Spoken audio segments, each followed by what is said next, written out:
to Renovating Orchard Cottage.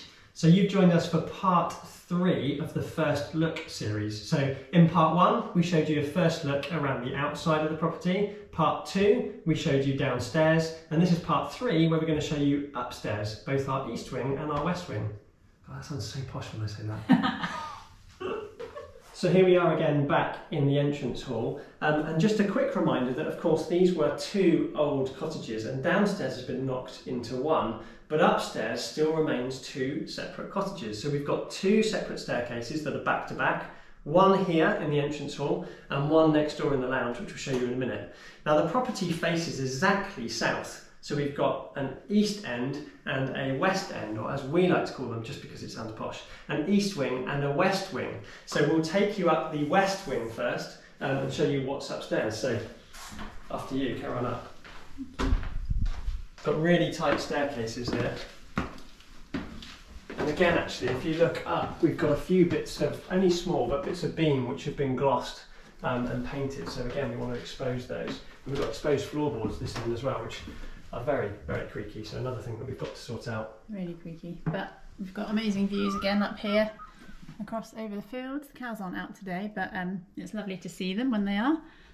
Kids are all playing out there in the sunshine. And the windows, that's worth saying as well, all of the windows, they're a complete mishmash. Now these ones aren't too bad, but loads have lost clips, some are single glaze, this one's blown.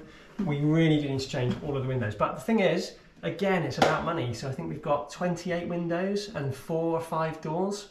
So if anyone's got any advice, we're trying to look at, do we go for UPVC? Do we go for wood? Do we go for aluminium? We kind of like the idea of going for aluminium, but we've heard reports or people say, don't get aluminium because in an old house, it basically, you get condensation and then that takes that into the walls. And then other people are saying, no, that doesn't happen because actually you've got a thermal break.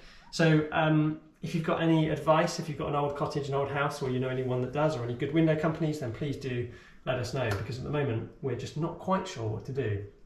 We like the idea of having aluminium because they're so thin, whereas it's an old cottage and you've got quite small openings, it just minimises the amount of frame that you've got. But I know there are a lot of UPVC windows now that do a similar thing. But traditionally, you know, you think of UPVC and you just think of these big chunky like frames, which I think would just look a bit overbearing in this particular house. Okay, so the first room that we then come to is our daughter's bedroom. So it's a decent sized bedroom and it's got quite a small window, so it's fairly dark in here. When we do have the windows changed, I think we will try and have it widened, won't we? Maximise the amount of light in here. Window. We need to get some storage for Holly because she hasn't got any wardrobes at the moment. But we're doubling this up. It's the floorboards. It's the floorboards. They are a nightmare. That's probably our first job, isn't it? The floorboards literally are so up and down. In fact, if you go over here, look at that. It just completely dips away. And what you can't see is just how spongy different sections of the floor are here. So yeah, we absolutely need to. We need to sort that out. But yeah, so we're using this as our guest room as well when people come to stay. So Holly's got her bed up here, and then we've got a single bed down here and another bed that comes out, so we can accommodate 2 more people. That goes into a king size at the bottom, doesn't it? Because it comes out and then joins. So that's why people stay if they come at the moment, until we get the Airbnb sorted. And that'll be another video. But basically we plan on renovating one of the outbuildings and turning that into an Airbnb and also guest accommodation when people come around, but we'll cover that in another video. So moving round then, do you want to show mine? Go to the bathroom. Yeah, next door is one of our 2 bathrooms. Quite a good size, bit of a strange layout because there's lots of spare space, but yeah, does what it needs to do. And the bidet. A bidet, yeah. I told the kids that was a water fountain. Probably shouldn't have done that.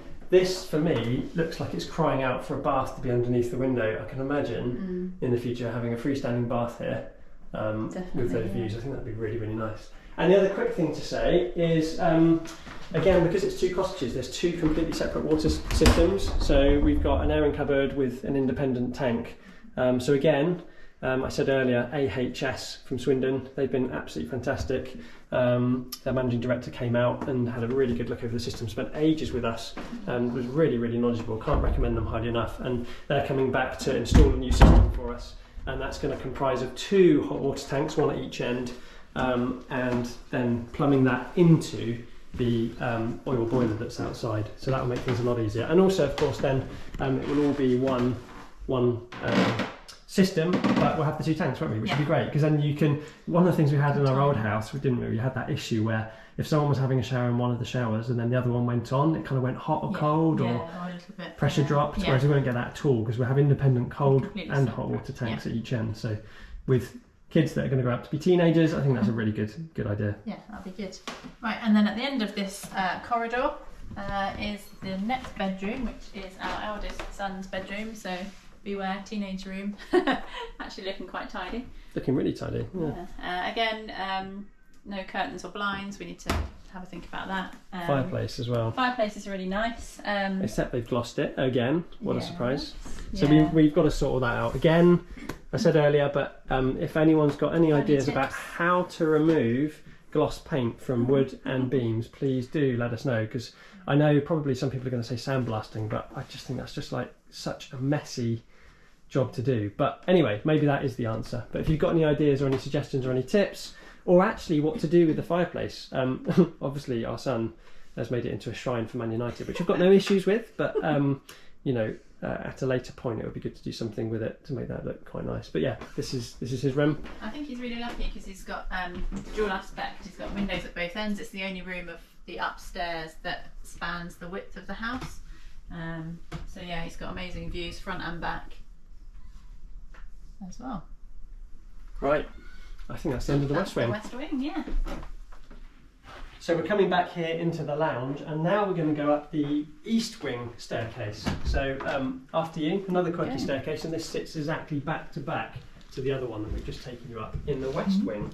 Yeah, and here we are. So again, another lovely view from the window here, which is amazing. We love that in the morning, don't we? Right outside our bedroom, and yeah, the first thing you see is the view up there, which is amazing. So yeah, it is right outside the master bedroom, which is here. 2 nice big windows in here, so nice and bright and airy. We've got 1 double wardrobe, which is a bit small for 2 people's worth of clothes. But so here we've got a blocked up fireplace. I don't know why they decided to put the radiator here, but it's just a real shame. So at some point we'd like to take this out, move the radiator somewhere else, and reinstate the fireplace. So again, if anyone's done that, please let us know. Ideas would be welcome. And then we've got some other ideas, but I'll come back into the room in a minute and show you that once we've shown you around the rest of this end of the house. Yeah, so back down the corridor at the end here, this is our youngest son Joshua's bedroom. So this is the smallest bedroom of the house, but enough room for his bed and his slide, wardrobes. Another lovely view. He loves it here because the cows come right up to the fence there, and he loves cows, so he's quite happy about that. And then round the corner, if you follow me, the one bad thing about this layout is you've just lost all this space just to have a corridor to get to the bathroom. So this is our biggest kind of issue really, because all the bedrooms are really good size except for Joshua's that's quite small. So but you need it in order to access this bathroom. So if you come through and have a look at the bathroom first. Now this is the one that I was saying in the previous video was right above the snug where we've had that leak, and basically we had a problem with the tap.